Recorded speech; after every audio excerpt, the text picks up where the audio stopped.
Oi! Então, dessa vez eu vim aqui ler esse artigo nomeado sobre luta de classes e luta diária. Esse artigo ele foi escrito pelo Kubo Yuzuru, ele foi traduzido pelo Pedro Henrique Oliveira Assis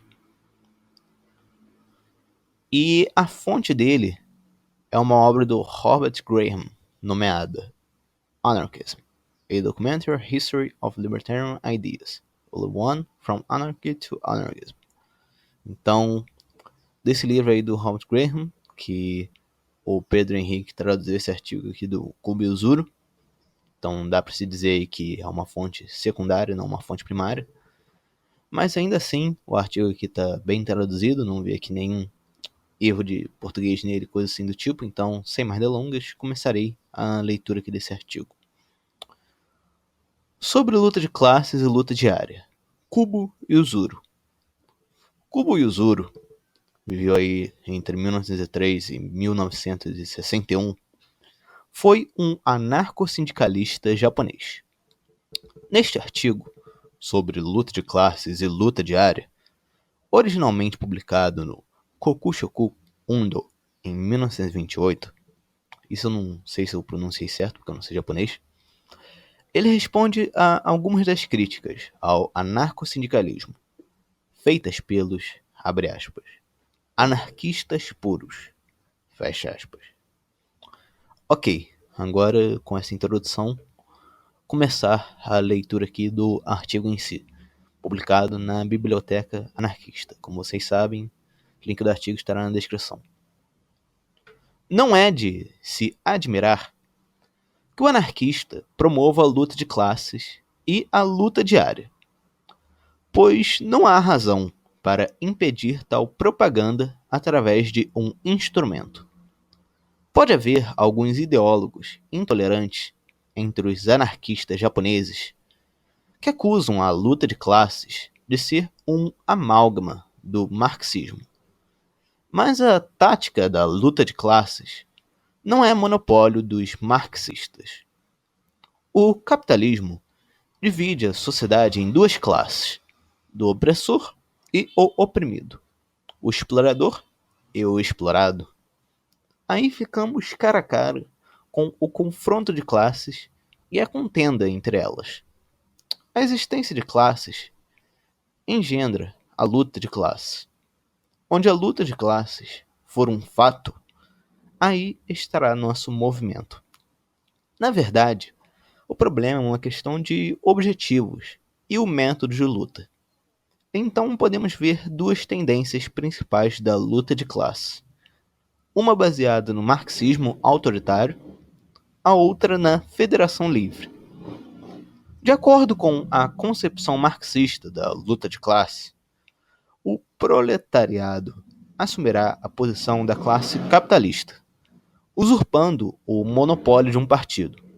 Ou seja, a luta de classes marxista não acaba com a contenda ou a contradição de classes, mas inverte as posições das classes opostas.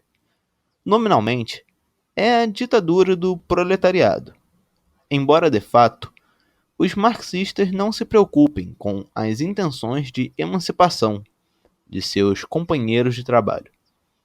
Apesar de possuírem força numérica, entre eles, do marxismo, as ideias de federação livre e espontaneidade, fatores essenciais para a construção da nova sociedade, são mortas. Portanto, nos opomos veemente a eles. Nossa luta de classes se baseia nos princípios da propriedade comunal e do anti-autoritarismo, para acabar com o confronto de classe, em suma, para criar uma nova sociedade, onde não haja explorador nem explorado, nem senhor nem escravo, revivida com espontaneidade e livre acordo mútuo como um todo integral. Afinal, nossa luta de classes é pela transformação radical das instituições econômicas e políticas por meio das organizações operárias, baseadas no ideal da Federação Livre. O objetivo dos marxistas é substituir uma classe dominante por outra, mas o nosso é acabar com o antagonismo de classe. Por causa da exacerbação da luta de classe, você pode nos condenar como marxistas. Então, as federações livres de sindicatos, que no passado tiveram uma plataforma revolucionária baseada na luta de classes, devem ser condenadas como marxistas também. Há quem rejeite a luta de classe, mas a nega, referindo-se à eliminação das contradições de classe. Este é um pretexto para evitar a terminologia da luta de classe. Também parece proclamar o fim da luta contra o senhor e o capitalista. Há uma série de táticas na estratégia marxista, emprestadas dos sindicalistas e anarquistas. Vocês, pessoas de mente estreita, me lembram da fábula de um cachorro tendo peixe na boca, que latiu para o próprio reflexo e perdeu o peixe. Já que vocês indiscriminadamente nos acusam de apenas usar a mesma fraseologia dos bolcheviques, é possível argumentar que o movimento anarquista se divide em estágios econômicos e políticos. O movimento relacionado ao campo econômico trata da luta pela obtenção do pão de cada dia para o trabalhador. O desejo de obter um pão melhor, de conquistar o pão, foi, de fato, a fonte do socialismo moderno. Se os trabalhadores não tivessem o desejo do bem de amanhã, jamais teria existido um movimento de libertação. O anarquismo originou-se do fato da luta dos trabalhadores. Sem isso, não haveria anarquismo. Anarquismo tem um sentido muito mais grandioso que desonrar as lutas econômicas dos trabalhadores como um mero reformismo. Não negligenciamos o fato de que existe uma distância entre o aumento dos salários, a reforma das condições e a sociedade ideal. No entanto, é nosso papel avançar passo a passo contra os fundamentos do capitalismo. Não preciso salientar que aumentar os salários e melhorar as condições de trabalho não são nossos objetivos em si.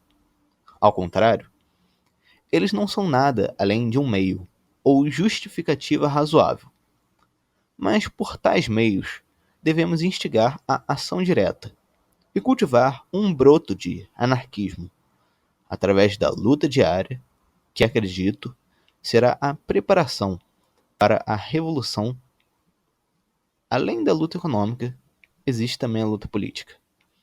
Além da opressão econômica dos capitalistas, há também a tirania política. Devemos liderar uma luta direta dos movimentos revolucionários do povo contra todas as instituições políticas e medidas opressoras, como uma pesada carga tributária em benefício dos capitalistas. Então, criamos uma consciência de anti-autoritarismo. Devemos aproveitar todas as oportunidades nas lutas econômicas e políticas para que o pensamento anarquista prevaleça. Urgimos agarrar todas as oportunidades e aproveitar qualquer momento para abalar os alicerces da sociedade. Ou seja, a luta diária é uma luta incessante. Então, é isso. Como eu falei, esse foi o artigo nomeado sobre luta de classes e luta diária, artigo aí escrito pelo Kubo Yuzuru e que foi retirado da obra do Robert Graham, de 1928. Quer dizer, O artigo é de 1928, mas a obra ainda é um pouco mais recente do que 1928. Como falei, ele foi traduzido ao português pelo Pedro Henrique Silveira Assis, presente no site da Biblioteca Anarquista. Link do artigo estará na descrição, como todos os outros artigos presentes aqui no canal. Código do TikTok e Kwai também estarão na descrição, caso vocês queiram de alguma forma ajudar o canal. Só usar o código ou divulgar. Espero que todos tenham gostado da leitura aqui desse artigo e até mais.